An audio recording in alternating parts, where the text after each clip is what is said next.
Hello friends, Ashok ice में आपका स्वागत है। फ्रेंड्स, आपको हमने कल डिटेल एनालिसिस को लेकर के एक वीडियो बनाया था। डिटेल एनालिसिस में पॉलिटी को लेकर के, तो पॉलिटी 2012 का पेपर हमने कराया था। ठीक है, 2012 के पेपर में हमने इसको दो भाग में बदला था, क्योंकि इसमें लगभग 20 प्लस क्वेश्चन थे, 20-22 के आसपास।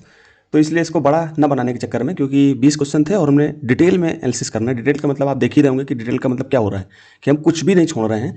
आपको रिवीजन बहुत अच्छे से हो जाएगा। आप कहीं पर भी लक्ष्मीकांत सर की पुस्तक पढ़े होगे, मटेरियल हम वहीं से ले रहे हैं, तो आपका रिवीजन पूरा वहीं से हो जाएगा। इसलिए ये रिवीजन की ही एक तरीके से सीरीज है, तो हम कुछ भी नहीं छोड़ रहे हैं इसमें। एक एक ऑप्शन का जो है पोस्टमार्टम कर रहे हैं, तो आप देख पा रहे होगे। तो थोड़ी सी वीडियो लंबी हो जाती है, लेकिन बहुत ज़्यादा लंबी करने की कोशिश नहीं करते हैं हम। ठीक है, तो चलते हैं हम सीधे क्वेश्चन पर। और हमारी सीरीज में हम आपको पहले बता ही चुके हैं कि हम इस पर थीम बताते हैं। ठीक है, इसके साथ साथ बेसिक नॉलेज आपका इन्हेंस करते हैं कि बेसिक नॉलेज आपका बेहतर हो जाए। ठीक है, मतलब फोकस रहता है हमारा, और बाकी आप अपने स्तर से पढ़ ही रहे होगे। इसके साथ साथ हम कॉमन सेंस टेक्निक को भी अप्लाई करने की कोशिश करते हैं। मेन काम हमारा तो यही है कि कॉमन सेंस हम, क्योंकि बेसिक नॉलेज तो आपने एनहेंस कर ही लिया होगा, बेसिक नॉलेज तो आपका ठीक ही होगा, तो कॉमन सेंस आप लगा करके क्वेश्चन को कहीं ना कहीं सॉल्व करें। फिर एलिमिनेशन की भी कोशिश करते हैं, क्योंकि ये जो कथन दिए हुए, कथन तो मान लो ये दिए हैं 1 2 3 4, और 1 2 3 4 मतलब ABCD ये आपके कूट हैं। तो कूट को एलिमिनेट कैसे करें, तो यहाँ से कॉमन सेंस लगाएंगे, यहाँ पर कूट को अप्लाई करेंगे। प्लस के साथ साथ ये एलिमिनेशन हो गई। एलिमिनेशन के बाद आपका क्वेश्चन के पैटर्न को देखते हैं, हम लोग पैटर्न को देखते हैं, प्लस उसके क्वेश्चन की नेचर को भी समझते हैं। तो नेचर अभी आपका 2011-12 के थोड़ा सा सैद्धांतिक है। बाकी इसके बाद 2023 के बाद आपको ज़्यादा मतलब ज़्यादा ठीक ढंग से आपको दिखाई देगा कि कैसे यूपीएससी ने अपने पैटर्न और नेचर को चेंज किया है। 2019 से ही दिखने लगेगा, लेकिन 2023 में आपको पूरा साफ साफ नजर आएगा। ठीक है, तो चलते हैं हम सीधे प्रश्नों को करते हैं, इधर उधर की बात ना करते हुए, क्योंकि कुछ बच्चों को हो सकता है लगे कि हम बात करते हैं काफ़ी, तो बात नहीं करते दोस्तों। कुछ स्ट्रेटजी होती है, रणनीति होती है, जिसको आपको बताना बहुत जरूरी हो जाता है। तो खैर चलते हैं हम। 51 नंबर क्वेश्चन है, आपको उसी जितना पीछे हमने पढ़ाया था उसी के बाद इसको अब आराम से इसको पढ़ते हैं।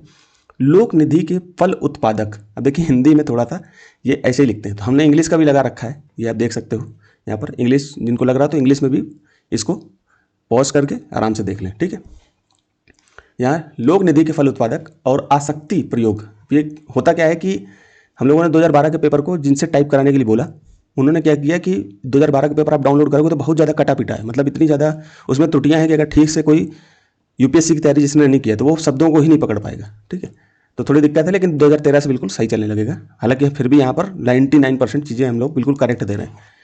ठीक है, तो चलते हैं पढ़ते हैं। तो लोक निधि, ठीक है, लोक निधि के फल उत्पादक और आसक्ति प्रयोग को सुरक्षित करने के साथ साथ भारत में नियंत्रक महालेखा परीक्षक CAG के कार्यालय के महत्व पर प्रकाश डालिए। ये महत्व क्या है? ठीक है, अब ऑप्शन दिया हुआ है, तो कुल मिलाकर आपको CAG के बारे में अच्छे से पता होना चाहिए। अब इनके कार्य के बारे में पूछ रहा है कि लोक निधि के फल उत्पादक और आसक्ति, इंग्लिश में भी देख लो, कुछ बच्चों को नहीं समझ में आ रहा होगा। इन इंडिया मतलब भारत में, other than insuring the public fund लोक निधि are used efficiently and for intended purpose, what is the importance of the office of controller and auditor general. अब आप इसको पॉज करके समझिए, और इसके चारों ऑप्शन को थोड़ा सा पॉज करके देख सकते हो। पहला ऑप्शन क्या कह रहा है? CAG संसद की ओर से राजकोष पर नियंत्रण रखता है।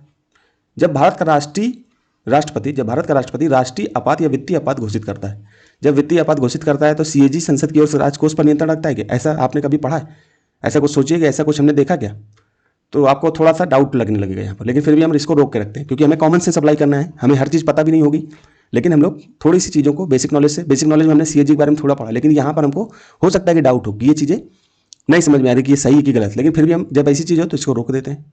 दूसरे पढ़ते हैं, CAG की मंत्रालय द्वारा कार्यान्वित परियोजनाओं या कार्यक्रमों पर जारी किए गए प्रतिवेदन जो रिपोर्ट देता है, पर लोक लेखा समिति विचार विमर्श करता है। ये तो आपने पढ़ा ही होगा ना, ये तो बेसिक नॉलेज है, तो हमने 2 को बिल्कुल सही मान लिया। ठीक, ये बेसिक नॉलेज से तो 2 जहाँ जहाँ है उसको सही मानते हैं। या तो 2 यहाँ है, BCD, A को हटा देते हैं। ठीक, जहाँ है तुरंत हमको एलिमिनेट करना है, हमको संभावनाएं कम करती चले जाने गलत होने की, तो गलत होने की 25% संभावना को हमने कम कर दी है। ठीक, मतलब अब 75% संभावनाएं गलत होने की, लेकिन 25% तो कम हो गई। ठीक, फिर क्या रहा तीसरा, CAG के प्रतिवेदनों से मिली जानकारियों के आधार पर जांचकर्ता एजेंसियां उन लोगों के विरुद्ध आरोप दाखिल कर सकती हैं जिन्होंने लोक निधि प्रबंधन में कानून का उल्लंघन किया हो। ठीक है, अब देखिए CAG जो रिपोर्ट अपनी देगा राष्ट्रपति को देता है, आपको पता है। फिर उसका जब रिपोर्ट आती है तो अगर उसमें कोई दिक्कत आती है, कुछ होता है, तो उस पर जांच करता एजेंसियां होती है, जैसे ED है, CBI है, वो CAG की रिपोर्ट के आधार पर अपने कार्य को कानून करती है। ठीक है, तो लोक निधि प्रबंधन एवं कानून का उल्लंघन किया है अगर उन्होंने, तो जांच होगी और फंसेंगे वो। तो 2 3 भी आपको बिल्कुल सही लग रहा है, समझ में आ गया। चौथा पढ़ते हैं, CAG को ऐसी निश्चित न्यायिक शक्तियां प्राप्त हैं कि सरकारी कंपनियों के लेखा परीक्षा और लेखा जांचते में वो कानून का उल्लंघन करने वाले पर अभियोग लगा सकते हैं। देखिए ये चौथा तो बिल्कुल गलत हो जाएगा, क्योंकि उसको कोई ऐसी शक्ति नहीं दी गई है, उसको केवल अपनी रिपोर्ट देनी होती है। तो वो गलत है तो गलत की रिपोर्ट दे देगा कि भाई ये इस कंपनी ने, क्योंकि आपको पता है कि सीएजी के कार्य क्या होते हैं, वो राज्य की केंद्र की तो करती है लेखा परीक्षा, इसके साथ साथ राज्यों को भी करवा सकती है, राज्य अगर चाहें तो उससे करवा सकते हैं, इसके साथ साथ जो कंपनियां होती हैं वो भी करवा सकती है सीएजी को, ठीक है। तो वो अपना इस चीज़ को देखता है। तो चौथा तो आपको बिल्कुल गलत लग रहा होगा। तो चौथा जहाँ जहाँ है आपने पहले काट लिया, पहले कट गया, ये कट गया, 2 3 बिल्कुल सही था, तो 2 3 ये हो जाएगा, बी गलत हो जाएगा। मतलब बी में तो केवल 2 तो बिल्कुल सही है ना। तो इस तरह से आपका सी आंसर हो जाएगा। अब इंग्लिश में भी देख सकते हो, आप देख लिए होगे। अब इस तरह का क्वेश्चन देखिए फिर से पूछा है, इसी से मिलता जुलता, लोकसभा में आचार संहिता के संबंध में निम्नलिखित कथनों पर विचार कीजिए, ठीक है। अब थीम तो वही है जो थीम है। अब थीम ऐसे रिपीट होती है, 2024 में रिपीट हुई, आप जा करके 80 नंबर क्वेश्चन को देख सकते हो। अब थीम रिपीट हुई है तो आपको अब इसके विषय में थोड़ी तैयारी अच्छे से कर लेनी चाहिए। हालांकि हम यहाँ पर इतनी मटेरियल दे रहे हैं कि आपका रिवीजन आपने अगर पहले से अच्छे से पढ़ रखा है तो ये रिवीजन से आपका पूरा रिवीजन हो जाएगा। अगर नहीं पढ़ रखा है तब तो ये आपको समझ में तो सब आ जाएगा, लिखा तो वही है, लेकिन आपको और एक्स्ट्रा क्वेश्चन करने के लिए हो सकता है कुछ चीज़ें एक्स्ट्रा आ जाएँ, तो आप कैसे सिलेबस को कंप्लीट करोगे। तो आपने एक बार लक्ष्मीकांत सर की पुस्तक को पढ़ लिया होगा 1 या 2 बार, तो आप वहाँ से पढ़ने के बजाय आप इससे रिवीजन कर सकते हो, ठीक है। तो इसका सी विकल्प आपको 2 3 सही है, ये तो हम लोगों ने सही माना।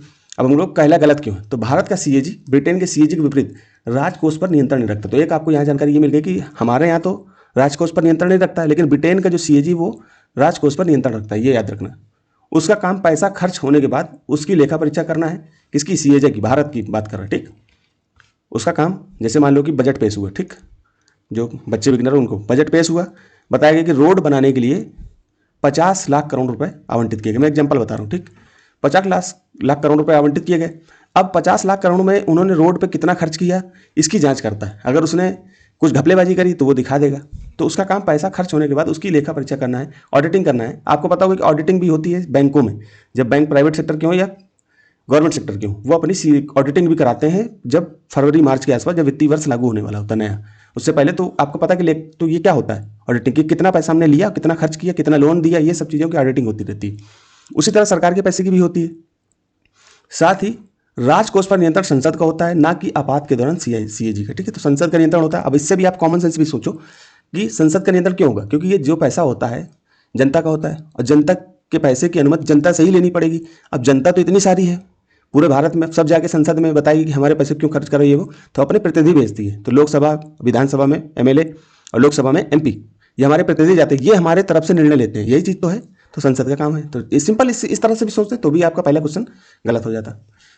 दूसरा सही है, क्योंकि सीएजी की रिपोर्ट की जांच लोक लेखा समिति करती है। आपको पता है लोक लेखा, पीएसी, पब्लिक अकाउंट कमेटी, इसके बारे में अभी हम आगे पढ़ भी लेंगे। सीएजी को इस समिति के मित्र, दार्शनिक और मार्गदर्शक के रूप में जाना जाता है, ठीक है।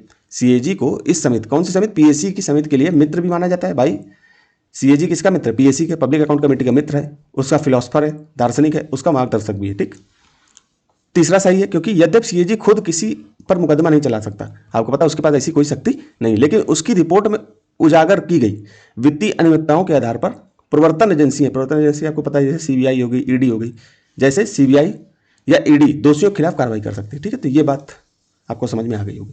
चौथा गलत है, सीएजी के पास कोई न्यायिक शक्ति नहीं है, ठीक है। सीएजी के पास कोई न्यायिक शक्तियां नहीं है, वह ना तो किसी पर अभियोग लगा सकता है और ना ही दंड दे सकता, वह केवल अपनी रिपोर्ट राष्ट्रपति और राज्य के स्तर पर राज्यपाल को सौंपता है, ठीक है। अब हम लोग सीएजी के बारे में पढ़ लेते हैं। अब देखिए यहाँ पर आपको कितनी बढ़िया जानकारी, इतना अब कई बार तो लोग इतना पढ़ा करके छोड़ देते हैं। आपने कई सारी पीवाईक्यू की जो बुक्स होंगी देखे होंगे विभिन्न कोचिंग संस्थानों की, बड़े बड़े संस्थान की, वो इतना ही आपको बता देंगे और इसके बाद काम खत्म उनका। लेकिन हम लोग इसके लिए एक्स्ट्रा भी कर रहे हैं, ये चीज़ आपकी परीक्षा में काम देगी। अब सीएजी के बारे में कोई प्रश्न आ गया तो आप आराम से यहाँ से कर लोगे। इसके साथ साथ लोक लेखा समिति और भी समितियाँ, उनको भी यहीं पर रिवाइज करा देंगे। तो मतलब एक वीडियो आप पीवाईक्यू देखने के साथ साथ इतनी सारी चीज़ें आप देख रहे हो, इसका लाभ नहीं मिलेगा। निश्चित है, आप लिख लीजिए, इससे निश्चित है 30 सवाल प्लस सवाल अगर आप दिमाग लगाओगे तो 30 से 40 सवाल आप करने की स्थिति में हो जाओगे, ये मैं गारंटी दे रहा हूँ। लेकिन बस आपको दिमाग खुला रखना है, अच्छी नींद लेनी है, पॉजिटिव माइंड, पॉजिटिव अपने आप को बना के रखना है, नेगेटिविटी से दूर रहना है, ठीक है। चलते हैं हम सीधे। तो भारत सीएजी के बारे में, भारत के नियंत्रक महालेखा परीक्षक जो आपका सीएजी होता है, controller and auditor general. CAG एक स्वतंत्र संवैधानिक प्राधिकरण है, ये याद रखना, इसीलिए मैंने जहाँ जहाँ जरूरत है वहाँ हाईलाइट कर दिया है। जिसे भारतीय संविधान के भाग 5, ये भी याद रखना, कभी कभी मिलाने को दे देता है। तो भाग 5 में अनुच्छेद 148 से 151 के तहत स्थापित किया गया है।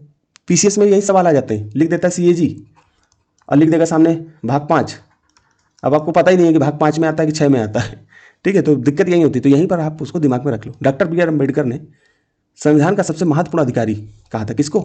सीएजी को, क्योंकि ये सार्वजनिक धन का रक्षक होता है, guardian of the public purse. ठीक, वर्तमान में श्री के संजय मूर्ति, ये आपके पीसीएस के लिए, स्टेट पीसीएस के लिए ये बहुत ज़्यादा महत्वपूर्ण है, क्योंकि डायरेक्ट पूछ लेता है कि इस समय हमारे किस नंबर के सीएजी हैं। तो पहले आपको 16वें नंबर के सीएजी हैं, और सीएजी का नाम क्या है? के संजय मूर्ति। तो ये याद रखना। ठीक है, तो 21 नवंबर 2024 को उन्होंने अपना पदभार ग्रहण कर लिया। तो ये याद ना करना, इतना याद करने की जरूरत नहीं है। 16वें सीएजी के बारे में पढ़ लिया। 16वां वित्त आयोग भी लागू हो जाएगा अभी 1 अप्रैल से। ठीक है, तो उसके बारे में भी पता होना चाहिए आपको, वित्त आयोग के बारे में। उसके अध्यक्ष कौन है ये मुझे कमेंट करके बताओ, क्योंकि यूपीएससी ऐसे ही पूछ लेगा, भ्रमित कर देगा, दोनों को रख देगा, फिर इनके अध्यक्ष रख देगा कुछ ऐसे। हालांकि इतना फैक्ट यूपीएससी पूछेगा नहीं, लेकिन फिर भी कोई भरोसा नहीं है कि यूपीएससी अगर अपने पे उतर आए तो वो पूछ भी सकता है, क्योंकि इस समय पैटर्न उसका चेंज होता है, हर साल वो चौंका देता है कुछ ना कुछ करके। फिर मुख्य प्रावधान और कार्य, नियुक्ति और कार्यकाल। सीएजी की नियुक्ति कौन करता है? इसकी नियुक्ति भारत के राष्ट्रपति द्वारा की जाती है। इनका कार्यकाल 6 वर्ष और 65 वर्ष की आयु जो भी पहले हो तक होता है। अब आपको ये मुझे बताओ कि प्रसाद पर्यंत में कौन रहता है? राष्ट्रपति के प्रसाद पर्यंत कौन से पद हैं? इनका नाम बताओ मुझे। ठीक, स्वतंत्रता, इन्हें पद से उसी प्रक्रिया से हटाया जा सकता है जैसे सर्वोच्च न्यायालय के न्यायाधीश को हटाया जाता है। ठीक, जैसे कि सर्वोच्च न्यायालय के न्यायाधीश के लिए महाभियोग, हालांकि महाभियोग शब्द उनके लिए इस्तेमाल नहीं किया जाता, लेकिन महाभियोग लाया जाता है, तो उसी तरह से सीएजी के लिए भी लाया जाता है। तो सर्वोच्च न्यायालय के न्यायाधीश को जिस तरह के हटा, उसमें लिखा ही हो संविधान में, जिस तरह से सुप्रीम कोर्ट के मुख्य न्यायाधीश के खिलाफ महाभियोग या उनको हटाने की प्रक्रिया होती है, उसी तरह से सीएजी की भी होती है। सेवानिवृत्ति के बाद ये भारत सरकार या किसी राज्य के सरकार के अधीन कोई अन्य पद धारण नहीं कर सकते। ठीक, तो कुछ चीज़ें इनके लिए बताई गई। अब इनके कर्तव्य और शक्तियाँ अनुच्छेद 149 में दी है, पीसीएस के लिए थोड़ा सा रट लो।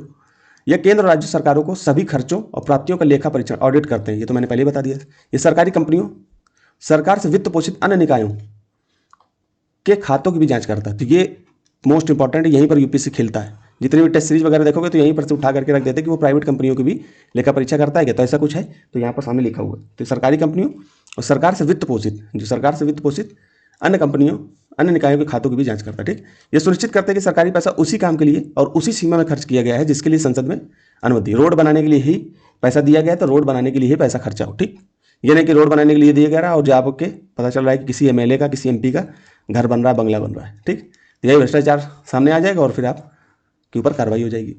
रिपोर्ट प्रस्तुत करना, अनुच्छेद 51 में, 151 में क्या है? केंद्र के खातों से संबंधित रिपोर्ट राष्ट्रपति को सौंपी जाती है, इसे संसद के पटल पर रखवाते हैं। ठीक है, राष्ट्रपति इसको संसद के पटल पर रखवाते हैं। राज्यों से संबंधित रिपोर्ट राज्यपाल को सौंपी जाती है, जो इसे राज्य विधानमंडल में पेश करते हैं। अब यहीं पर लोक लेखा समिति के बारे में पढ़ लेते हैं। लोक लेखा समिति के पास संबंध, सीएजी को लोक लेखा समिति के मित्र, दार्शनिक और मार्गदर्शक के रूप में जाना जाता है, क्योंकि यह समिति सीएजी की रिपोर्टों के आधार पर ही सरकारी खर्चों की बारीकी से जांच करती है। ठीक, अब हम लोग लोक लेखा समिति के बारे में पढ़ लेते हैं। थोड़ा वीडियो लंबा होगा दोस्तों, लेकिन यहाँ पढ़ने के बाद आपको कहीं और से पढ़ने की जरूरत नहीं, बशर्ते आप पहले से एक बार कोई अच्छी पुस्तक, जैसे लक्ष्मीकांत सर की पुस्तक फेवरेट है, उन्हीं को पढ़ लीजिए। इसके बाद आपको कुछ करने की जरूरत नहीं। तो लोक लेखा समिति के बारे में थोड़ा पढ़ लेते हैं। पीएससी, पब्लिक अकाउंट कमेटी, भारतीय संसद की सबसे पुरानी और महत्वपूर्ण वित्तीय समिति है। इसका मुख्य कार्य यह सुनिश्चित करना है कि सरकार द्वारा खर्च किया गया पैसा संसद की अनुमति के अनुसार और सही तरीके से खर्च हुआ है। ठीक, हुआ है या नहीं। ठीक, संरचना क्या है, कार्यकाल क्या है पीएससी की? तो इसकी स्थापना 1921 में भारत सरकार अधिनियम 1919 के तहत की गई थी। तो पहली पुरानी है, तो ये याद करना कि एक कथन के रूप में यूपीएससी ऐसे डाल देगा। ठीक है, सदस्य संख्या, इसमें कुल सदस्य संख्या 22 है, जिनमें से 15 लोकसभा से है और 7 राज्यसभा से चुने जाते हैं। चुनाव प्रक्रिया, सदस्यों का चुनाव अनुपातिक प्रतिनिधित्व प्रणाली के आधार पर होता है। ये याद रखना, स्टार रेटिंग दे रहा हूँ मैं इसको इसलिए क्योंकि यूपीएससी क्या करेगा कि सदस्यों के चुनाव की प्रक्रिया लिख देगा कि इसको लोकसभा अध्यक्ष चुन करके बना देते हैं ऐसे, लेकिन इनके लिए अनुपातिक प्रतिनिधित्व प्रणाली के आधार पर चुनाव होता है। कार्यकाल, समिति के सदस्यों का कार्यकाल 1 वर्ष का होता है। प्रतिबंध, सरकार का कोई भी मंत्री इस समिति का सदस्य नहीं हो सकता। तो ये भी याद रखना, कह देगा कि मंत्रियों को भी इसमें शामिल किया जाता है। तो ये बारीकियां हैं जहां से यूपीएससी रखता है प्रश्न, थोड़ा सा याद रखना। पीवाईक्यू आप जब ज़्यादा से ज़्यादा देखोगे तो आपको पकड़ में आने लगेंगी चीज़ें कि ये चीज़ें तो यूपीएससी रख देगा। समिति का अध्यक्ष कौन होता है? तो अध्यक्ष की नियुक्ति लोकसभा अध्यक्ष द्वारा की जाती है। ठीक, 1967 से एक स्थापित परंपरा है कि समिति का अध्यक्ष विपक्ष से चुना जाता है। ठीक, आपको ये पता होना चाहिए। नियुक्ति कौन करता है पीएससी के अध्यक्ष की? लोकसभा अध्यक्ष करता है। ठीक, और 1967 से ये परंपरा डेवलप हो गई कि लोक लेखा समिति का जो अध्यक्ष होगा वो विपक्ष का नेता होगा। ठीक है, वर्तमान में अगस्त 2024 से 18वीं लोकसभा में इसके अध्यक्ष केसी वेणुगोपाल है। ठीक है, मुख्य कार्य शक्तियां, सीएजी की रिपोर्ट की जांच एक नियंत्रक महालेखा परीक्षक द्वारा प्रस्तुत ऑडिट रिपोर्टों की सूक्ष्म जांच करती है। खर्चों की समीक्षा समिति की यह देखती है कि क्या पैसा उसी मद में खर्च किया गया है या जिसके लिए वह आवंटित था, और क्या खर्च में मितव्ययिता इकोनॉमी बरती गई है या नहीं करती गई, मतलब कि खर्चों को स्ट्राइक खर्चा कर दिया गया है या उसको दिमाग से जितना उचित खर्चा करना चाहिए उतना किया गया। ठीक है, थोड़ा दोस्तों पानी पी लेता हूं। वित्तीय अनियमितताओं की खोज, यह भ्रष्टाचार, फिजूल खर्ची या अक्षमता के मामलों को उजागर करती है। रिपोर्ट प्रस्तुतिकरण, जांच के बाद समिति अपनी रिपोर्ट संसद को सौंपती। ठीक, पीएससी की बात चल रही है। सीएजी और पीएससी का संबंध, सीएजी और पीएससी एक दूसरे के पूरक होते हैं, ठीक है, के रूप में कार्य करते हैं। सीएजी को इस समिति का मित्र, दार्शनिक और मार्गदर्शक कहा जाता है। ये पहले हम लोगों ने देख लिया, क्योंकि यह तकनीकी जांच में समिति की सहायता करता है और जटिल वित्तीय विवरणों को समझने में मदद करता है। ठीक, सीमा, यह समिति केवल सलाहकारी प्रकृति की है, इसकी सिफारिशें सरकार पर अनिवार्य रूप से बाध्यकारी नहीं होती। ठीक है, ये याद रखना है। अब हम लोग पढ़ लेते हैं संसदीय समितियां। अब संसदीय समितियां आप अच्छे से पढ़ लोगे तो इसके बाद आप कौन सा प्रश्न बनेगा इस टॉपिक से। तो भारतीय संसद की समितियों को मुख्य रूप से दो श्रेणी में बांटा जाता है। तो आपको पता होगा कि स्थायी समिति होती है, एक तदर्थ समिति होती है। ठीक है, लोक लेखा समिति के अलावा अन्य प्रमुख समितियां निम्नलिखित हैं। तो लोक लेखा समिति हमने ऊपर पढ़ ली, अन्य मुख्य समितियों को यहाँ पढ़ लेते हैं। तो स्थायी समितियों को भी अंदर कई पार्टों में हम लोगों ने बांट कर देखा है। तो इसको पहली वित्तीय समिति होती है, स्थायी समिति में ही वित्तीय समिति, ये सबसे महत्वपूर्ण, जिसका काम सरकारी खजाने और खर्च पर नजर रखना है। ठीक है, जिसमें से लोक लेखा समिति अभी हम लोग पढ़ के आए, सरकारी खर्चों की जांच के लिए इसमें 22 सदस्य होते हैं, 15 आपके लोकसभा से और 7 आपके राज्यसभा से। प्राक्कलन समिति, एस्टीमेट कमेटी, बजट अनुमानों और मितव्ययिता की जांच करती है आपको, इसमें 30 सदस्य होते हैं, वो भी केवल लोकसभा से होंगे। ठीक है, फिर इसके सार्वजनिक उपक्रम समिति, ये पूछा जा चुका है दोस्तों, पीसीएस वगैरह में डायरेक्ट कहीं ना कहीं पूछा है। सरकारी कंपनियों जैसे एलआईसी है, गेल है, के कामकाज की जांच करती है, इसमें भी 22 सदस्य होते हैं। ठीक, इसमें से भी 15 उसके, 7 राज्यसभा के। विभागीय समितियां, अब आपकी विभागीय समितियां होगी। अब आपने देखा संसदीय समिति में स्थायी समिति, स्थायी समिति में पहली वित्तीय समिति हो गई, दूसरी विभागीय समिति। अब इसमें भी हम लोग पढ़ेंगे। तो कुल 24 समितियां हैं, कौन सी विभागीय, जो अलग अलग मंत्रालयों के कामकाज की देखरेख करती है, जैसे रक्षा हो गए, विदेश मामले हो गए, कृषि हो गए, और भी विभाग होंगे जो मंत्रालय हैं उनके अंतर्गत। प्रत्येक में 31 सदस्य होते हैं, जिसमें से 21 लोकसभा के, 10 राज्यसभा के होते हैं। ठीक है, तो आपको कभी पूछ ले कि विभागीय समिति में सदस्यों की संख्या कितनी होती है, या बोल रहे रक्षा मामलों से संबंधित समितियों में कितने सदस्य होते हैं। तो प्रत्येक मंत्रालय की जो भी विभागीय समिति बनेगी उसमें 21 लोकसभा से 10 राज्यसभा सदस्य होंगे। ठीक है, फिर आपकी तीसरी स्थायी समिति में ही तीसरी आपकी आगे जांच करने वाली समितियां, जैसे याचिका समिति, जनता द्वारा दी गई याचिकाओं पर विचार करती है। विशेषाधिकार समिति, अब पूछ लेगा विशेषाधिकार समिति कौन सी समिति, जांच समिति है कि स्थायी समिति है। ठीक है, ये संसदीय समिति है। अगर मोटा मोटा पूछेगा तो संसदीय समिति लिख देगा कि आपको पता होना चाहिए संसदीय समिति है। मान लो और अंदर घुस के पूछेगा तो वो पूछ लेगा स्थायी समिति है क्या। ठीक है, फिर और अंदर जाके पूछना चाहेगा तो पूछ लेगा जांच करने वाली समिति है क्या। ये पूछने वाले के ऊपर डिपेंड करता है। तो आपको पता होना चाहिए कि ये स्थायी समिति में तीसरे नंबर पर जांच करने वाली समितियों में आएगी। ठीक है, तो विभागीय समितियों के अंतर संसदीय समिति है। ठीक है, और इसके साथ साथ विभागीय नहीं, संसदीय समिति है। और संसद के अंतर्गत अगर और पूछेगा अंदर घुस करके तो ये स्थायी समिति है। स्थायी समिति ना पूछेगा तो हो सकता है कि जांच समिति पूछ ले। ठीक, तो विशेषाधिकार समिति एक जांच समिति है, सदन के सम्मान और अधिकारों की, ठीक है, सदन के जो सदस्य होते हैं उनके सम्मान और अधिकारों के उल्लंघन की जांच करती है। ठीक है, आचार समिति सांसदों के नैतिक व्यवहार की निगरानी करती है। ये भी आपको पता होना चाहिए कि अगर कोई सदस्य जो है किसी तरह का अभद्र व्यवहार करता है किस तरह से, तो उसके लिए एक आचार समिति बनी, एथिक्स कमेटी। फिर चौथा आपका स्थायी समिति में सदन के दैनिक कार्यों से संबंधित समितियां, जिसमें से कार्य मंत्रणा समिति सदन का टाइम टेबल तय करती है। इसमें भी आपको पता होना चाहिए कि इनके सदस्य भी 15 और 11 होते हैं। ठीक है, 15 लोकसभा में होंगे, लोकसभा के सदन में, और 11 आपके राज्यसभा के सदन में होंगे। ठीक है, नियम समिति सदन चलाने के नियमों में सुधार का सुझाव देती है। ठीक है, नियम समिति में कि रूल्स ऐसे होने चाहिए, वैसे होने चाहिए। गैर सरकारी सदस्यों के विधेयकों और संकल्पों संबंधी समिति जो बिल मंत्रियों के अलावा अन्य सांसद लाते हैं इनकी जांच करती है। आगे चलते हैं। पांचवा सेवा और सुविधा समिति। अब देखिए मैं सारी समितियां ही बताए दे रहा हूं कि इसके अलावा फिर बाहर से आपको कुछ पढ़ने की जरूरत नहीं। सेवा और सुविधा आवास समिति सांसदों के रहने और आवास की सुविधा देखती है। पुस्तकालय समिति, इनमें बस आपको एक लाइन में याद रखना है कि अगर कोई ऐसा कथन डाल दे तो आपको पता होना चाहिए कि यूपीएससी अगर किसी प्रकार का इस तरह कथन डालती है तो आप आराम से उसको कर सको। संसद के पुस्तकालय का प्रबंधन करना, पुस्तकालय समिति। सांसदों के वेतन और भत्ते संबंधी संयुक्त समिति। ठीक है, तो ये याद रखना संयुक्त समिति है। फिर आपकी 6वें नंबर पर स्थायी समिति में समीक्षा या जांच। अब आप कहोगे जांच समिति तो पीछे भी थी, यहां पर और है। जांच समीक्षा करना या स्क्रूटनी जिसको इंग्लिश में बोलते हैं। ठीक है, तो स्क्रूटनी है इंग्लिश। नियंत्रण करने वाली समितियां सरकारी आश्वासनों संबंधी समिति, यह देखती है कि मंत्रियों ने सदन में जो वादे किए वह पूरे किए या नहीं, इसको देखना। तो ये समीक्षा या जांच समिति है। फिर आपकी अधीनस्थ विधान संबंधी समिति, यह देखती है कि कार्यपालिका अपने नियमों का सही पालन कर रही है या नहीं। अनुसूचित जाति अनुसूचित जनजाति के कल्याण संबंधी समिति। ठीक है, ये भी समीक्षा या जांच करती है कि कितना अनुसूचित जातियों जनजातियों के अंतर्गत उनके कल्याण के लिए कार्य किए गए। फिर महिला सशक्तिकरण संबंधी समिति, यह भी बहुत महत्वपूर्ण समितियां हैं। तो ऐसी ही समितियां आज से पूछ सकता है। ठीक है, यहाँ पर देखिए इंक्वायरी कमेटी, ये जांच दूसरी है, वहाँ पर स्क्रूटनी है, ठीक है, हिंदी में लिख देता है लेकिन आप इसको समीक्षा ही मानो, स्क्रूटनी, ठीक, दोनों में अंतर। फिर हम पढ़ लेते हैं तदर्थ समिति। पहले हमने स्थायी समिति पढ़ी, संसदीय समिति थी ये, ठीक है, बिल्कुल कट टू कट पढ़ेंगे। संसदीय समिति को हमने दो भागों में बांटा, एक आपकी स्थायी अभी तक हम लोगों ने सब पढ़ी, अब हमने दूसरी क्या पकड़ ली, तदर्थ पकड़ लिया। अब इसको भी हम लोग पढ़ लेते हैं, बस खत्म हो जाएगा आपका। तदर्थ समितियां, जिसको एडहॉक कमिटीज ऐसी होती है, वो स्थायी समितियां होती हैं, अस्थायी, ठीक है, स्थायी नहीं, अस्थायी समितियां, जिन्हें किसी विशिष्ट उद्देश्य या कार्य के लिए समय समय पर नियुक्त किया जाता है। मतलब कुल मिला के ये होता है कि तदर्थ समितियां जब कोई कार्य होगा तो बनाई जाएंगी और कार्य समाप्त हो जाएगा तो उसको खत्म कर दिया जाता है। इनका कार्यकाल स्थायी नहीं होता, जैसे वे अपना पूरा कार्य पूरा कर लेती हैं, रिपोर्ट सौंप देती हैं, तो उनका अस्तित्व समाप्त हो जाता है। तो जिसमें भी जांच समितियां, इंक्वायरी कमेटीज इसके अंतर्गत आएंगी। वे समितियां जो किसी विशिष्ट घटना, तदर्थ है, अब आप वो रेगुलर बनी रहेगी, जो पहले हमने जांच समितियां पढ़ी वो रेगुलर हमेशा बनी रहेंगी। लेकिन यहाँ पर क्या है कि मान लो कोई दुर्घटना हो गई या कोई घोटाला हो गया तो उसके लिए जांच के लिए बनेंगी और उसके बाद समाप्त हो जाएंगी। तो ये समितियां किसी विशिष्ट घटना, घोटाले या सार्वजनिक महत्व के मामले की जांच के लिए गठित की जाती हैं। उदाहरण आप संयुक्त संसदीय समिति, जेपीसी, ज्वाइंट पार्लियामेंट कमेटी, किसी बड़े घोटाले जैसे कि आपको पता है कि 2G स्पेक्ट्रम घोटाला हो गया, शेयर बाजार का घोटाला हो गया, की जांच के लिए बनी थी, ठीक, बोफोर्स अनुबंध की जांच के लिए गठित संयुक्त समिति, इस तरह की संयुक्त समितियां बनती रहती हैं। फिर दूसरी सलाहकारी समिति, एडवाइजरी कमेटी, ये समितियां विशेष रूप से विधेयकों पर विचार करने और रिपोर्ट देने के लिए बनाई जाती हैं। इनके मुख्य दो कार्य होते हैं।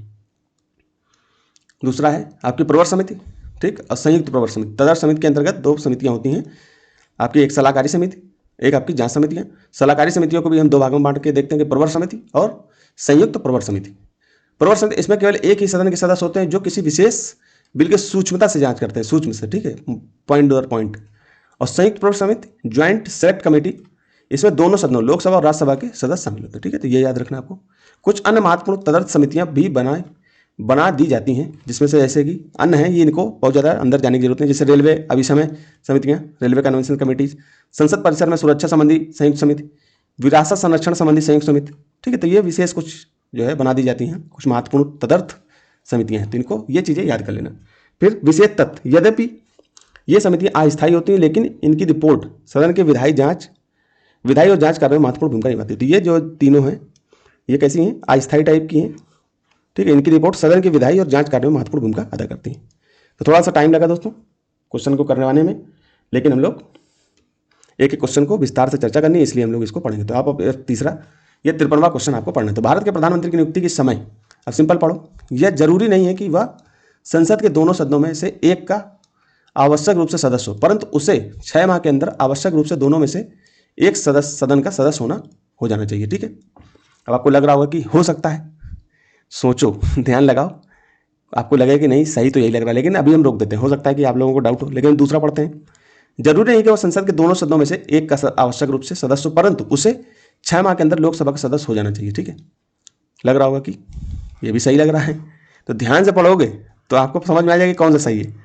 फिर हम पढ़ते हैं तीसरा, संसद के दोनों सदनों में से एक का आवश्यक रूप से सदस्य होना चाहिए। अब आपको प्रधानमंत्री बनना है, पूरे देश का बनना है, तो उसको किसी भी सदन से आ सकता है, बस उसको लोकसभा में बहुमत प्राप्त होना चाहिए। तो सी तो आपको बिल्कुल गलत होगा, ठीक है।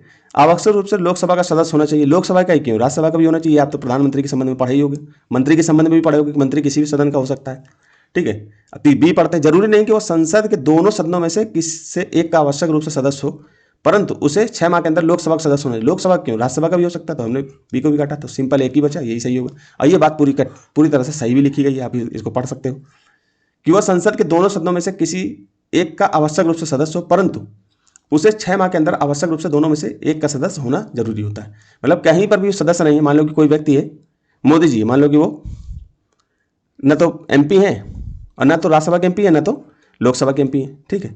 अब क्या हुआ कि मान लो कि वो बनारस का चुनाव हार गए थे, ठीक है, लेकिन उनको लोकसभा ऐसा चाहती है कि वो हमारे यहाँ के प्रधानमंत्री बने देश के, तो ये लोकसभा में बहुमत प्राप्त होना चाहिए। और 6 महीने के अंतर्गत क्या करेंगे, वो कोई ना कोई सीट से उनको चुनाव लड़ा करके पहुंचा देंगे। तो होता क्या, प्रैक्टिकल में व्यवहारिक तौर पे आप देखते होंगे कि कोई सीट है उसको त्यागपत्र दिला देते हैं, और त्यागपत्र दिलाने के बाद वहाँ से उनको खड़ा करा के चुनाव करवा देते हैं, उपचुनाव, और जीत कर आ जाते हैं। तो ये कई बार होता है, राज्य विधानमंडल में भी आप देखते होंगे, ठीक है। तो ये चीज़ आपने अच्छे से पढ़ी होगी, तो यही सही हो जाएगा, ठीक है। तो ये सिंपल प्रश्न था, फिर भी हम इसके बारे में पढ़ लेते हैं कि भारत के संविधान के अनुसार प्रधानमंत्री की नियुक्ति के समय अनिवार्य नहीं है कि वह संसद के किसी सदन, लोकसभा या राज्यसभा का सदस्य हो। हालांकि संविधान के अनुच्छेद 75(5) के तहत यह भी कहा गया कि यदि कोई व्यक्ति जो संसद का सदस्य नहीं परंतु मंत्री या प्रधानमंत्री बनता है तो उसे 6 महीने के अंतर्गत किसी भी सदन का सदस्य बनना आवश्यक है, ठीक है। प्रधानमंत्री बनने की योग्यताएं क्या है, तो हम लोग योग्यता भी पढ़ लेते हैं, क्योंकि यूपीएससी ऐसे बेसिक सवाल भी पूछ सकता है फिर से। भारतीय संविधान के अनुसार प्रधानमंत्री बनने के लिए व्यक्ति में योग्यताएं होनी चाहिए, कौन सी? भारत का नागरिक, पहली बात तो ये होना चाहिए, वह अनिवार्य रूप से भारत का नागरिक हो, पहली शर्त। संसद की सदस्यता वो लोकसभा या राज्यसभा में किसी भी एक का सदन का सदस्य होना चाहिए, जैसे कि पहले बताया गया। यदि नियुक्ति के समय वह सदस्य नहीं है तो उसे 6 महीने के भीतर सदस्यता लेनी चाहिए। मेन कारण तो यही था।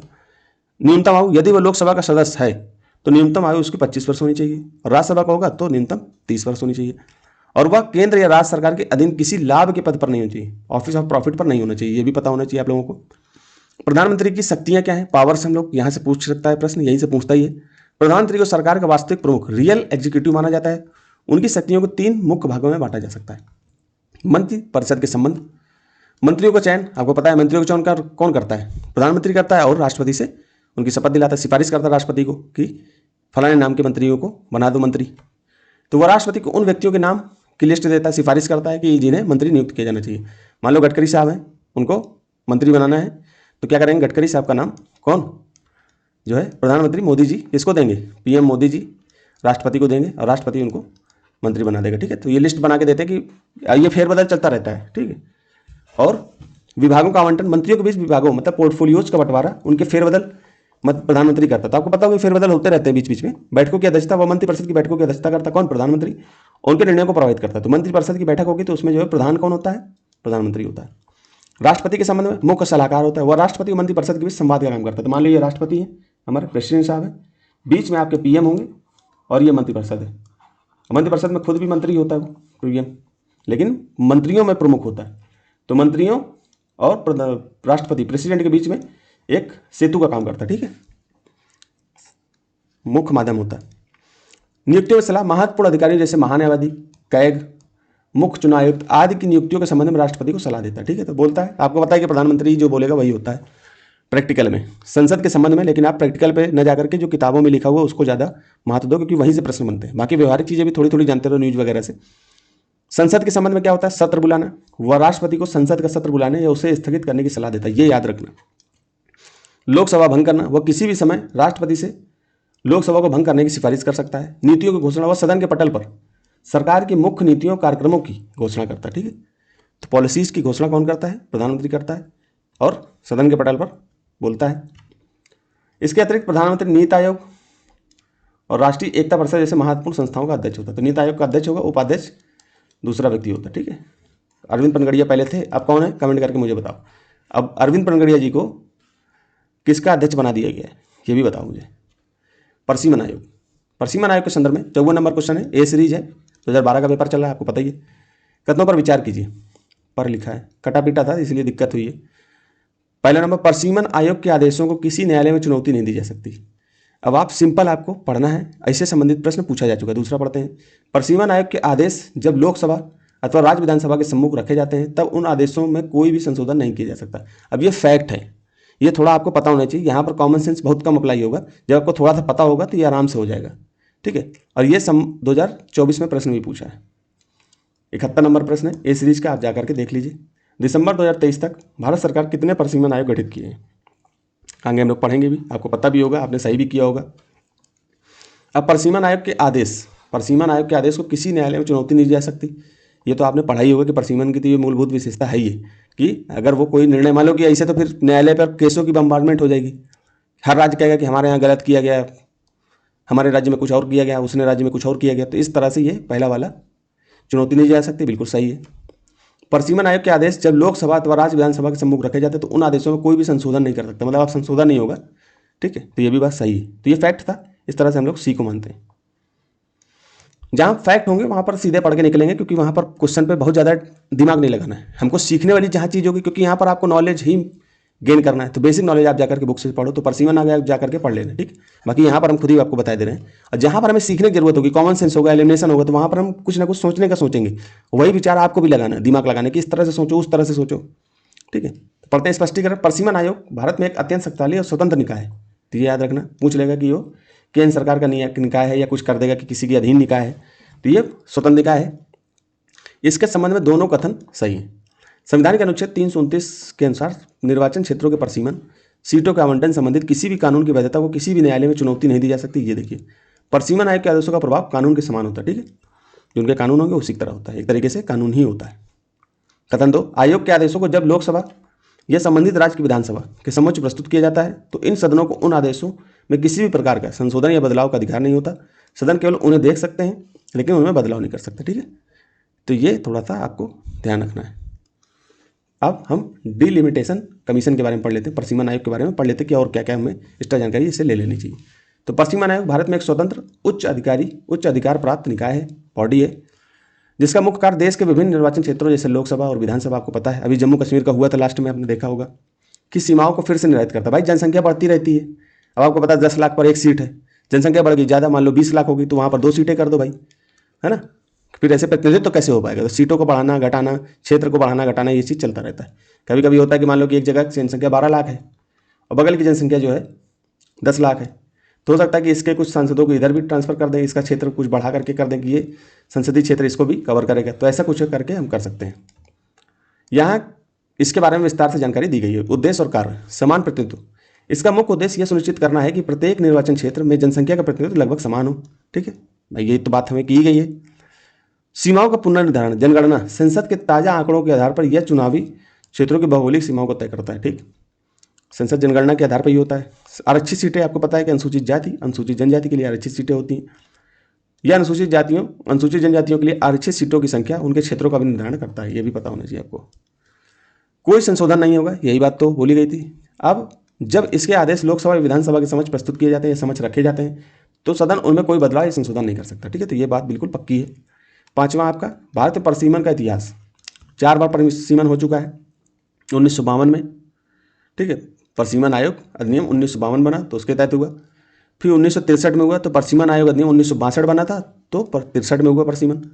फिर आपको परसीमन अधिनियम 1972 हुआ तो 1973 में हुआ। फिर 2002 में परसीमन अधिनियम 2002 के तहत, इसमें लिख दिया है कि 2001 की गणना के आधार पर। अब बाद में जो है 2026 के बाद, अभी आगे पढ़ ही लेते हैं इसको, 84वें संविधान संशोधन लाया गया और बोला गया कि 2001 के अनुसार लोकसभा और विधानसभा की सीटों की कुल संख्या को वर्ष 2026 तक के लिए फ्रीज कर दिया गया। मतलब 2026 के बाद जो पहली जनगणना होगी उसके बाद हम परसीमन करेंगे। ठीक है, तो अगला व्यापक परसीमन 2026 के बाद होने वाली पहली जनगणना के अनुसार किया जाएगा। अब देखो 2021 में जनगणना हो जानी चाहिए थी लेकिन कोरोना की वजह से डिले हुआ। अब 2028-27 तक जो है शुरू होगी, मतलब अभी तो शुरू हो गई, अक्टूबर में इस बार शुरू हो जाएगी लद्दाख वाले सीजन से और पहाड़ी राज्यों से। इसके बाद मार्च 2027 से स्टार्ट होगी अन्य राज्यों में। फिर इसके साथ साथ ये रिपोर्ट आएगी 29 तक, तो हो सकता है कि 31 से ये कुछ कर दें, 31 वाली जनगणना करें कि ना करें ये भी आपको पता होना चाहिए। हर साल, हर 10 साल में होती है, 2011 में हुई थी, फिर 21 में होनी चाहिए लेकिन नहीं हो पाई, तो 31 वाली जनगणना हो सकता है कि ना हो, अब ये सरकार निर्णय लेगी। फिर उसके बाद परसीमन हो सकता है 26 के बाद, ये जो सेंसस आएगा तो इसके बाद हो सकता है कि ये परसीमन कुछ करें कि ना करें। ठीक है, तो ये कुछ मुख्य बातें हैं। तो 84वें संविधान संशोधन में ऐसा किया गया था, इसलिए किया गया था क्योंकि जनसंख्या बढ़ रही थी तो दक्षिण के राज्य इसको विरोध कर रहे थे कि हमारी सीटों की संख्या घट जाएगी, और घटने का मतलब उत्तर भारतीय राज्य की जनसंख्या ज़्यादा है तो वहाँ संख्या बढ़ जाएगी, तो इस तरह से हमारा प्रतिनिधित्व भी कम हो जाएगा संसद में, हमारी बात क्षेत्रीयता की बात अगर उठानी पड़ी तो दिक्कत होगी। तो इस तरह के कुछ मामले हैं। फिर पढ़ते हैं 56 नंबर क्वेश्चन।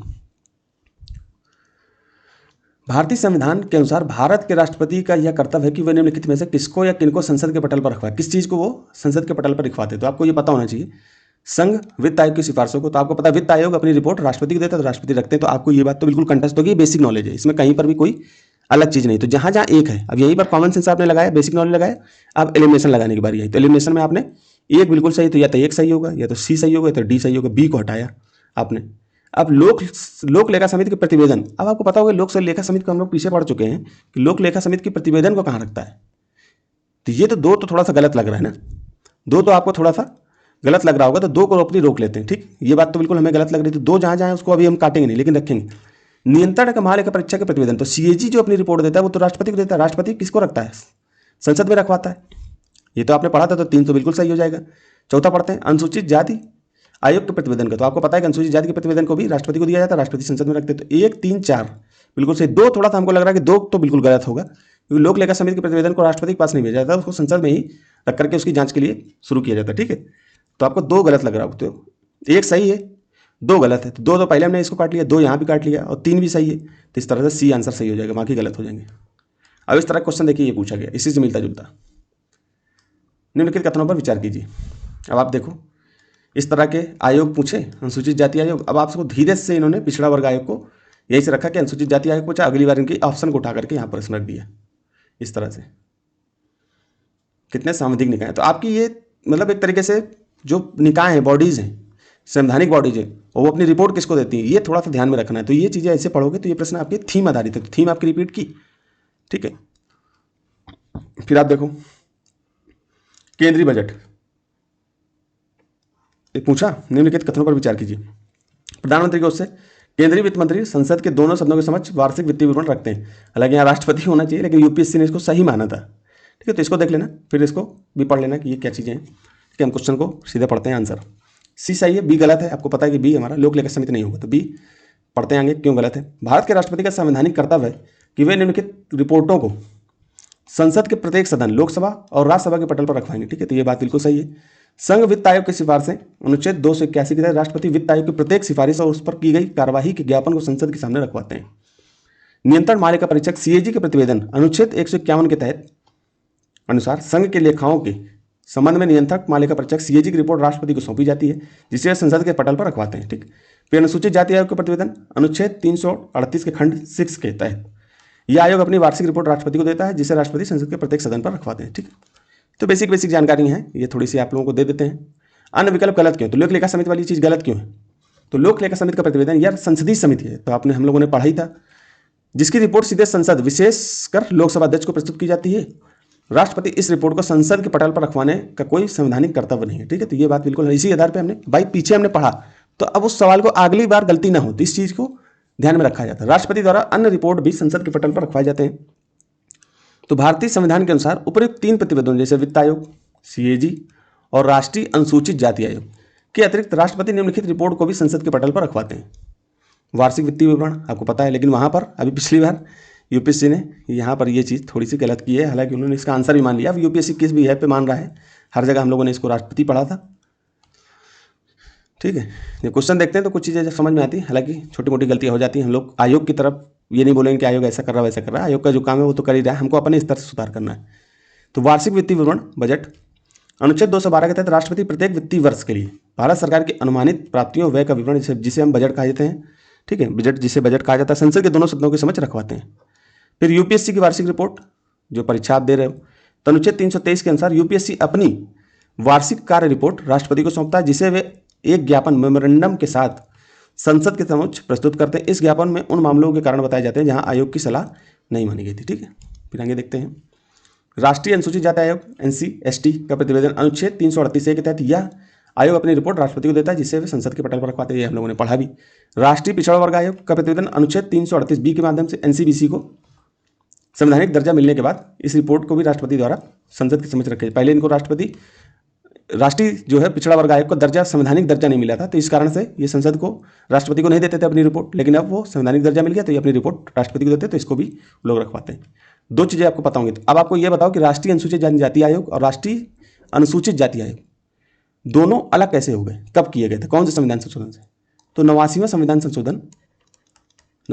संशोधन 2003 को इसमें से अनुसूचित जाति आयोग का अलग बन गया आयोग, अनुसूचित जनजाति आयोग का अलग बन गया। तो 338 जो है अनुच्छेद आपका अनुसूचित जाति आयोग का है, आप पीछे देख लीजिए ये, और 338A ये आपका अनुसूचित जनजाति आयोग है, 338B पिछड़ा वर्ग आयोग है, तो ये आपका पता होना चाहिए। अब आप हमको ये बताओ कि राष्ट्रीय पिछड़ा वर्ग आयोग किस अनुच्छेद से बना और कौन सा कमीशन था। फिर हम पढ़ते हैं भाषाई अल्पसंख्यकों के लिए विशेष अधिकारी की रिपोर्ट, अनुच्छेद 350 के तहत नियुक्त विशेष अधिकारी भाषाई अल्पसंख्यकों के अधिकारों की रक्षा से संबंधित रिपोर्ट राष्ट्रपति को सौंपता है, जिसे राष्ट्रपति संसद में रखवाते हैं। तो भाषाई अल्पसंख्यकों को लेकर के भी है, तो संवैधानिक है, इसमें भी अनुच्छेद 350B की बात की जा रही थी, थोड़ा सा इसको याद रखना, और ये चर्चा में भी रहा पिछले 1-2 साल में, तो प्रश्न यूपीएससी घुमा के पूछ सकता है। पिछड़े वर्गों की स्थितियों की जांच के लिए आयोग की रिपोर्ट अनुच्छेद 340 के तहत नियुक्त आयोग की रिपोर्ट को भी राष्ट्रपति संसद के प्रत्येक सदन के समक्ष रखवाते हैं, ठीक है। तो ये याद रखना, अनुच्छेद 340 के तहत नियुक्त आयोगों की रिपोर्ट कौन से पिछड़े वर्गों की स्थितियों की जांच के लिए, तो ये पता रखना और ये पता रखना कि ये दोनों अलग कैसे हैं, थोड़ा ध्यान देना इस पर। अलग से क्लास लेंगे तो हो सकता है इसकी चर्चा हम कर दें, लेकिन अभी समय नहीं है। 340 के नियुक्त आयोग की रिपोर्ट को भी राष्ट्रपति संसद के प्रत्येक सदन के समक्ष रखवाते हैं। ध्यान दें, राष्ट्रीय मानवाधिकार आयोग NHRC और केंद्रीय सूचना आयोग CIC जैसे निकाय अपनी रिपोर्ट सीधे केंद्र सरकार को सौंपते हैं, जिसे संबंधित मंत्रालय संसद में रखता है, ना कि राष्ट्रपति। ये यहीं पर घोल करेगा, तुमको अभी तक लग रहा था कि राष्ट्रपति रखवाते हैं, ठीक है, लेकिन अब राष्ट्रपति इनके लिए नहीं, NHRC की रिपोर्ट और CIC की रिपोर्ट, ये उनसे संबंधित मंत्रालय रखवाता है। ठीक है, तो यूपीएससी घुमा के इससे पूछ सकता है, हमने लिख भी दिया है। ऊपर जितने आयोग हैं उन्हें यूपीएससी के लिए ठीक से पढ़ने की जरूरत है, तो ये इनको और थोड़ा सा बुक्स में जाकर के देख लेना, बाकी इससे ज़्यादा बहुत ज़्यादा इसको जानने की जरूरत आपको नहीं है।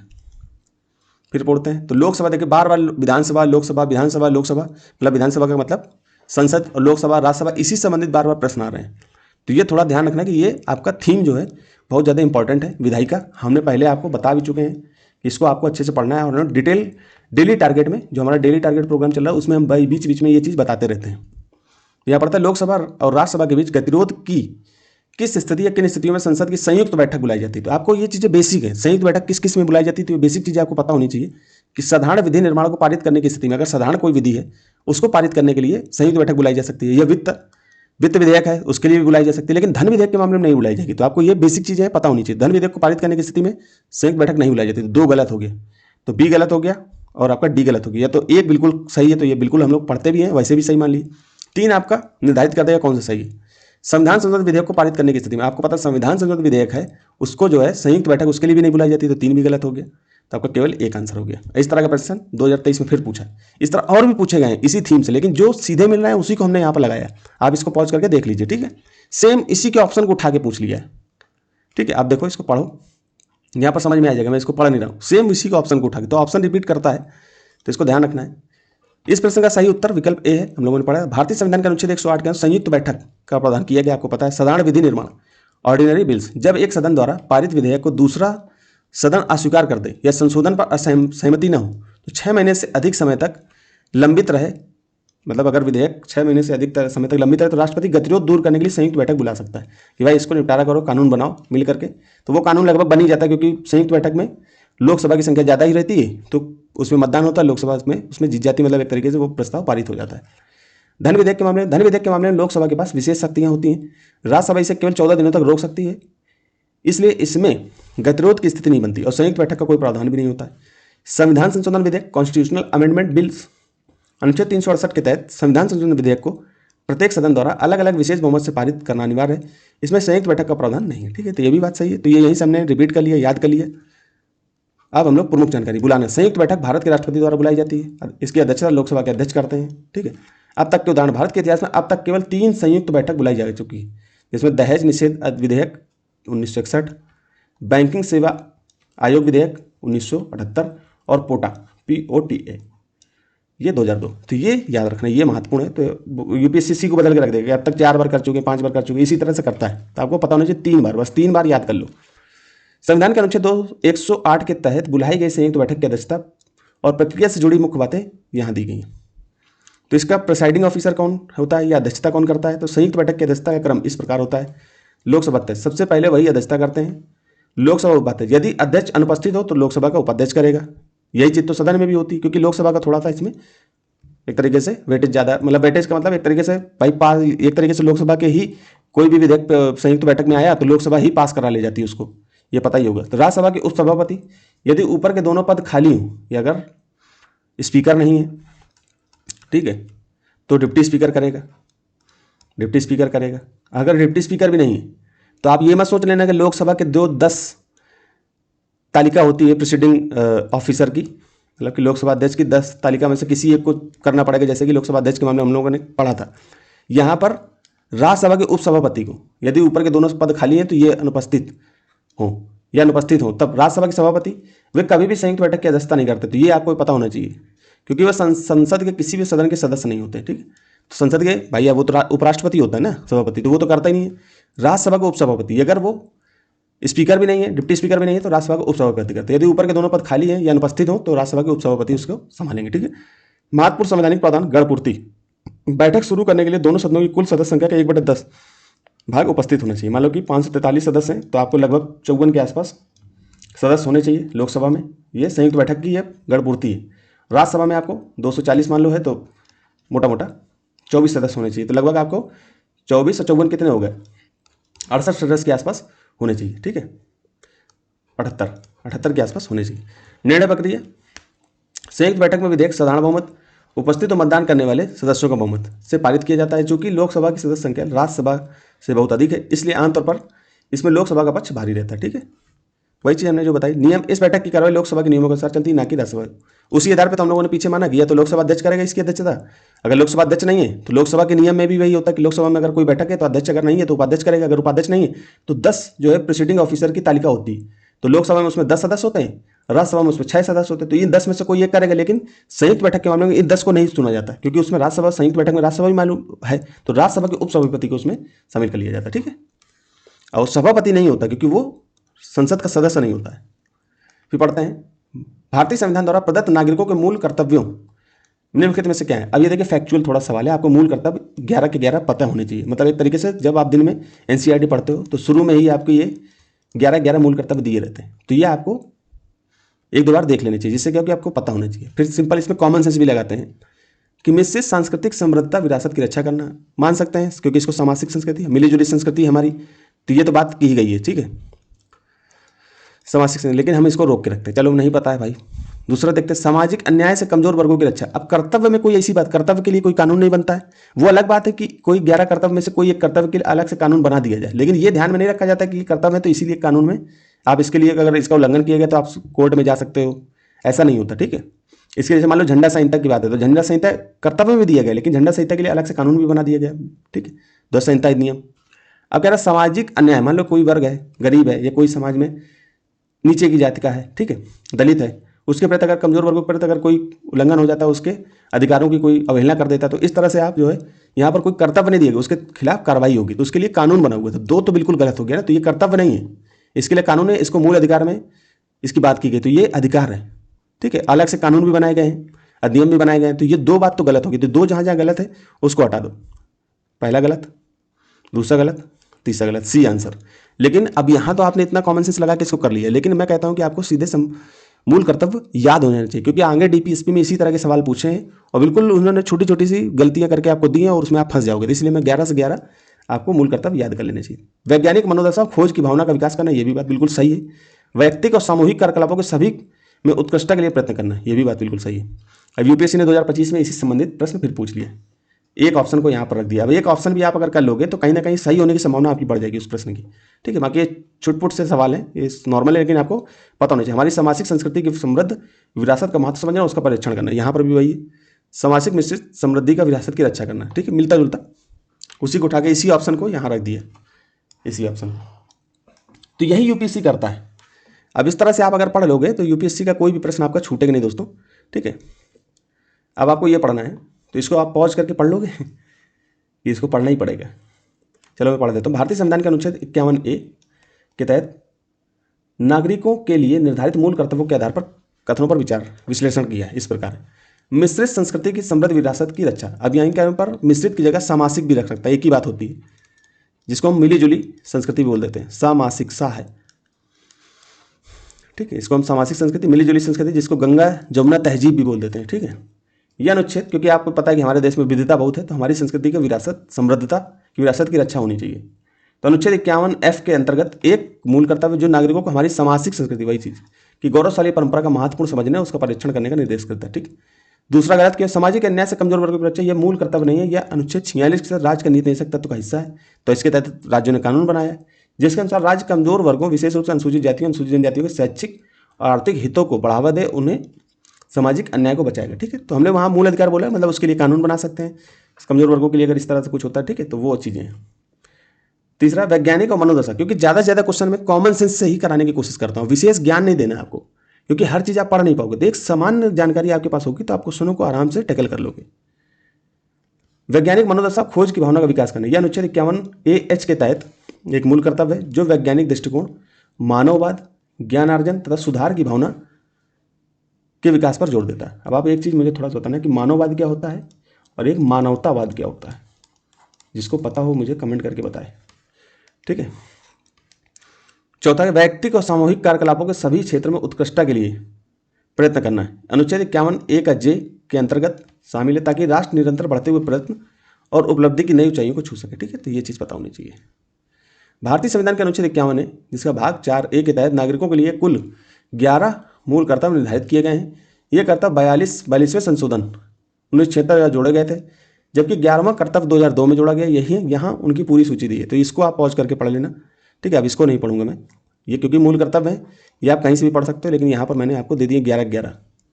ठीक है, इनको भी पॉज करके 11-11 पढ़ लो। 11वां लास्ट में 2002 में जोड़ा गया है, जिसमें 6 से 14 वर्ष की आयु के बच्चों के माता पिता के संरक्षक द्वारा उन्हें शिक्षा का अवसर प्रदान करेंगे। इसी को मूल अधिकार में भी जोड़ा गया है। पहले डीपीएसपी में था, डीपीएसपी उठा करके अनुच्छेद 21A में डाल दिया गया। ठीक है, मूल अधिकार में, और ये मूल कर्तव्य। तो 86वें संविधान संशोधन अधिनियम 2000 में जोड़ा गया। ठीक है, आगे चलते हैं। 60वां क्वेश्चन, भारत के उच्चतम न्यायालय की स्वायत्तता की रक्षा है तो क्या प्रावधान है?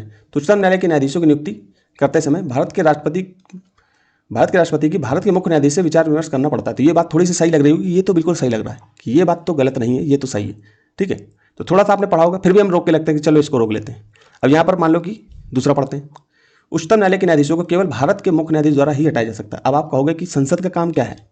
संसद ही तो करती है, ये तो बेसिक चीज़ें हैं। तो बेसिक चीज़ें आपको थोड़ी सी पता है, बेसिक नॉलेज, लेकिन अब और आपके ऑप्शन नहीं पता, लेकिन 2 के आधार पर हमने किसको हटाया? चौथा कट गया। इसका मतलब A, B, C में से कोई एक सही है। फिर क्या करें? न्यायाधीशों का वेतन भारत की संचित निधि पर आरोपित होता है, जिस पर विधानमंडल को अपना मत नहीं देना होता। ठीक है, तो ये थोड़ा सा आपको पता है कि जो संचित निधि पर भारित व्यय होते हैं उन पर बहस हो सकती है, लेकिन मतदान नहीं होता। तो 3 तो बिल्कुल सही है। तो 3 जहाँ जहाँ है, डी को हमने काट लिया, ये तो ये सही होगा, ए सही होगा, तो बी सही होगा। ठीक है, अब आप इसको इस आधार पर भी काट सकते थे कि 4 को सीधे देखने लगो, क्योंकि 4 तीनों जगह है, तो हम 4 को भी देख के कर सकते थे। फिर भी हम पढ़ेंगे इसको कि भारत के उच्चतम न्यायालय के अफसरों और कर्मचारियों की सभी नियुक्ति सरकार द्वारा भारत के मुख्य न्यायाधीश से विचार विमर्श के पश्चात की जाती है। तो आपको पता है कि सरकार द्वारा तो नहीं हो सकती, क्योंकि सरकार अगर करने लगी तो फिर शक्ति के पृथक्करण का काम क्या होगा? वो तो गलत हो गया ना।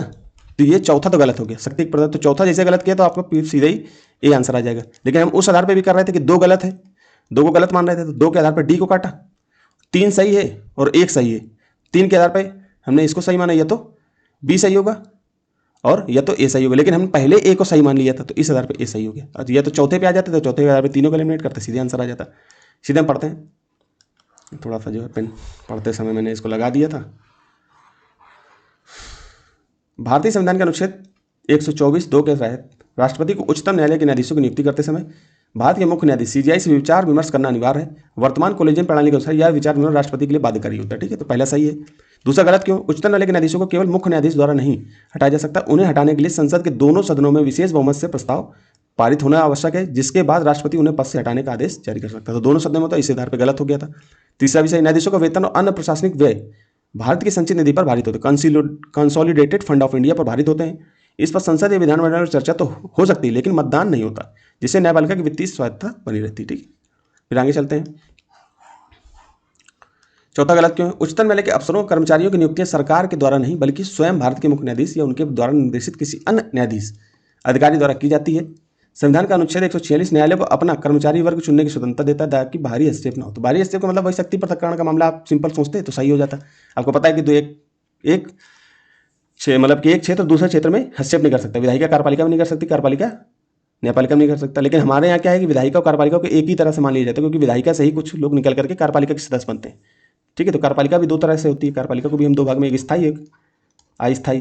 ठीक है, एक स्थायी होती है, तो लोग पढ़ते हैं। खैर ये चीज़ें हैं, तो ये मुख्य बातें हैं। आपको बेसिक बुक से थोड़ा बहुत जानकारी पहले से पता होनी चाहिए। बाकी ये पूरी सीरीज आपको रिवीजन कराने में बहुत ज़्यादा मदद करेगी। तो फिर दोस्तों यहीं तक रखते हैं, आपका समय बर्बाद नहीं करते हैं, फालतू की बातें होंगी नहीं। जो भी बातें हम करते हैं तो वो स्ट्रेटजी बताने के चक्कर में थोड़ी सी बातें हो जाती हैं, बाकी मुख्य बातें सिर्फ आपको पढ़ाई पर ही फोकस रहना है। बहुत कम दिन बचे हैं। ठीक है दोस्तों, तो फिर यहीं तक रखते हैं। धन्यवाद।